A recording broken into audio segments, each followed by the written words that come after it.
महागठबंधन में seat sharing को लेकर पेंच अभी भी फंसे हैं। इसको लेकर हमारी सहयोगी अंशु गोस्वामी ने सीपीआई एमएल के महासचिव दीपांकर भट्टाचार्य से बातचीत की। आइए सुनते हैं उन्होंने क्या कुछ कहा।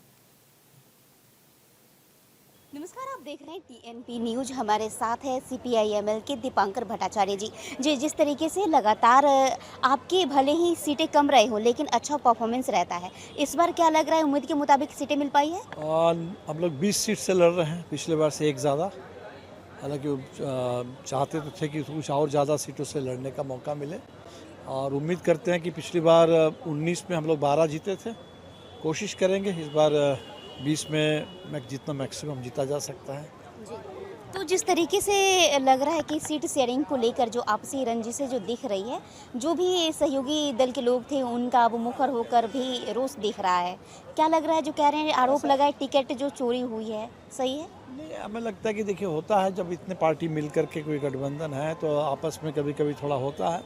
हमें लगता है विड्रॉल के समय आते आते सब सॉर्ट आउट हो जाएगा। 2-4 सीट पे कुछ फ्रेंडली फाइट जैसी बात हो रही है, लेकिन हम लोगों ने तय कर लिया था कि गठबंधन पूरा होगा, उसमें कोई फ्रेंडली फाइट वाला मामला ना रहे। तो हमें लगता है कि वो नहीं रहेगा।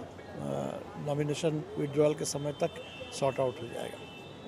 इस बार कैसा लग रहा है, जितने भी विधानसभा क्षेत्र है आपके ग्राउंड लेवल पे, क्या इस बार उम्मीद के मुताबिक सीटें वोट प्राप्त होंगे और लोग क्या उम्मीद के मुताबिक? लगता है कि देखिए हमारे 5 साल जो विधायकों ने काम किया, हमने विधायकों से कहा था कि उसके एक कामकाज का रिपोर्ट कार्ड जनता के सामने रखने के लिए, तो हमारे हर विधायक ने 5 साल का रिपोर्ट कार्ड जनता के सामने रखा।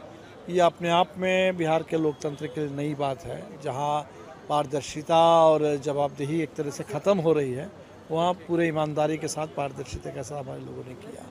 दूसरा, विधानसभा के अंदर भी जो विधायकों का प्रदर्शन रहा है, बिहार के तमाम ज़रूरी सवालों पर हमारे विधायकों ने लगातार अपनी भूमिका रखी।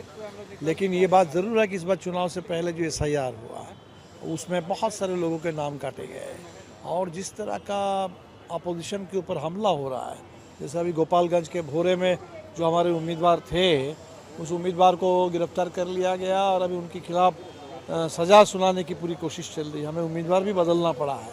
तो बहुत एक तरीके से अपोजिशन के ऊपर, खासकर माले के विधायकों के ऊपर राज्य प्रशासन की ओर से काफ़ी हमले भी हो रहे हैं।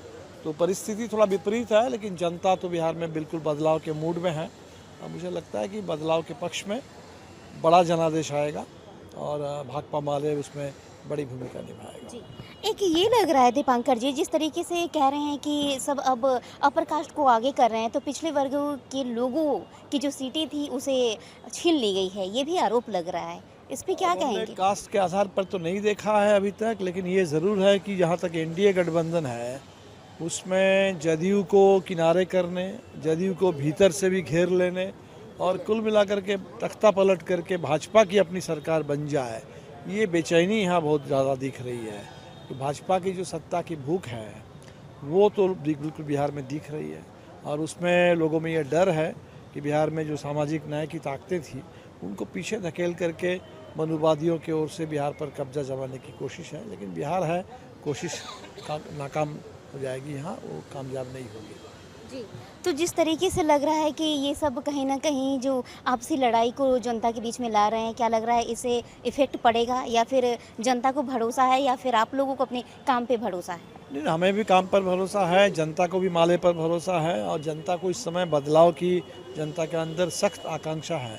आप याद करके देखिए 2020 में कोरोना काल में चुनाव था, जब भाजपा को लग रहा था, NDA को लग रहा था बिहार में कोई विपक्ष नहीं है, वैसे चुनाव में जनता ने ऐसा परिणाम दिया कि लगभग विपक्ष नहीं, एक विकल्प दिखा और सिर्फ कुछ सीटों के चलते आपस में हम लोगों का 12,000 वोट का फासला था। तो हमें लगता है कि इस बार के चुनाव में जो 2020 में जनता ने इशारा कर दिया था वो इस बार पूरा हो जाएगा। निर्णायक जनादेश बदलाव के पक्ष में, इंडिया गठबंधन के पक्ष में। आखिरी सवाल, आपके विधायक पटना के फुलवाड़ी शरीफ में हैं, लेकिन जिस तरीके से काम होना चाहिए सड़कों को लेकर, जो जाम की समस्या रहती है, बरसात में पानी जाम, बहुत तमाम ऐसे एरिया है जहाँ पे गंदगी बहुत बड़ी पड़ी है, लोग बड़ा मायूस नज़र आ रहे हैं, कह रहे हैं वो उम्मीद के मुताबिक उन्हें नहीं मिल पाया जो उन्हें काम मिलना चाहिए था विधायक के द्वारा। हमें तो, हमारे पास जो फीडबैक है वो तो है कि फुलवारी में इतना काम इससे पहले नहीं हुआ।